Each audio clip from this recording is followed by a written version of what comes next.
All right, welcome to The Explainer. Today, we're going to jump right into one of the world's largest and, believe it or not, fastest-growing religions, Islam. We're going to break down its core beliefs, its essential practices, and its place in our world today. So, right at the very heart of Islam, you've got this central point of worship, the Kaaba. It's located in the city of Mecca, in what is now Saudi Arabia. This is the most sacred site in the entire faith, and it's a destination for millions and millions of believers who gather there to pray, all together in unity. And the sheer scale here, it's just immense. You're talking about more than 1.6 billion followers. That means Muslims make up about 23% of the entire world's population, making Islam the second largest religion on the planet. Okay, so let's start with the big question, right? What does the word Islam actually mean? And what do its followers, who we call Muslims, truly believe? At its core, the entire faith is centered on this single powerful principle, submission to the will of one all-powerful God.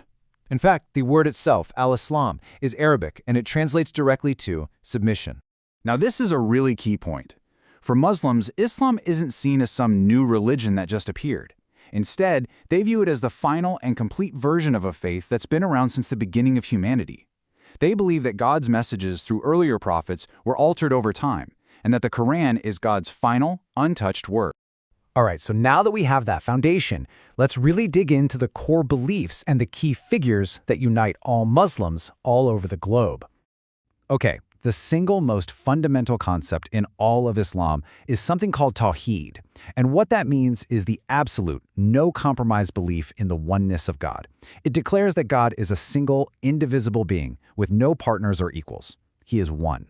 So in Islam, God, or Allah, which is simply the Arabic word for God, is considered totally beyond human comprehension.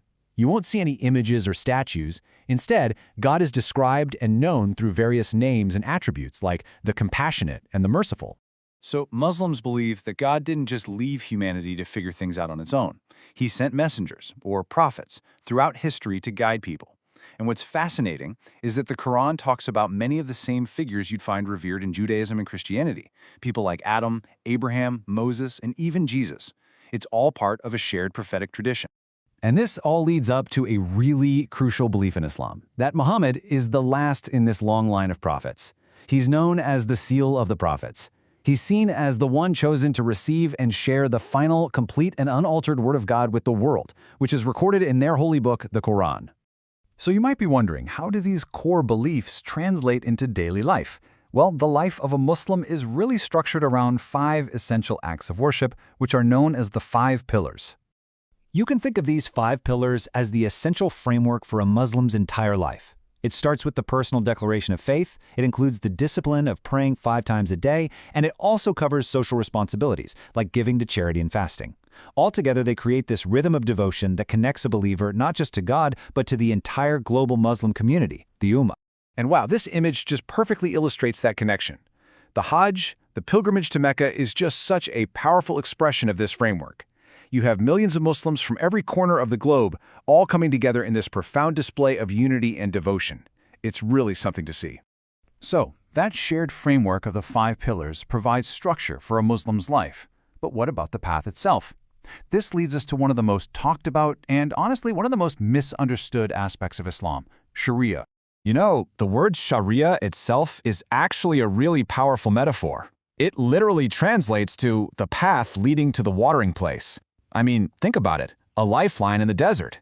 So, in a religious sense, it's seen as the divine path, the right way to live a moral life, and it's all derived from Islam's main sources. Okay, and this is where we get to a really critical distinction, the difference between Sharia and something called fiqh. Think of it this way. Sharia is like the divine, perfect destination on a map. It's the ultimate goal. Fiqh, on the other hand, is the human effort to draw the best route to get there. It's the legal scholarship, the interpretation by humans trying to understand God's divine law. Now, how Sharia is applied in the modern world, that's a topic of huge debate, both inside and outside of Islam. This quote from the European Court of Human Rights highlights a major point of conflict, where some judicial bodies have ruled that certain interpretations of Sharia don't line up with secular legal systems. But it's a complex conversation. Many Muslim scholars and activists argue for interpretations of Sharia that they believe are completely compatible with democracy and human rights, and that conversation is happening all over the globe. So, that brings us to today. Who are the 1.6 billion Muslims in the world, and where do they actually live?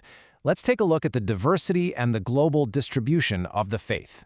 First off, just like any other major world religion, Islam is not a monolith. It's not just one single thing. It has several denominations. The vast majority of Muslims, we're talking 75 to 90%, identify as Sunni. The second largest branch is Shia Islam, which makes up about 10 to 20% of all Muslims. And this map, well, it just lays it all out for you, visually. You can see right away how widespread Sunni Islam is across the globe. But you can also see these concentrations of Shia Islam, mostly in countries like Iran, Iraq, Azerbaijan, and Bahrain. So what does all this data tell us? It paints a picture of a faith that is just incredibly diverse and stretches way beyond its origins in the Arabian Peninsula. Get this, the largest Muslim country in the world is actually Indonesia in Southeast Asia. And here's a big one, a really common misconception, that most Muslims are Arab. But in reality, Arab peoples only make up about 20% of all Muslims worldwide. And all of this leaves us with a final, really thought-provoking question. Islam is both an ancient faith with deep roots and a dynamic, growing global force. So the central question for its future is, how does a 1,400-year-old tradition continue to navigate the incredible challenges and opportunities of our modern interconnected world?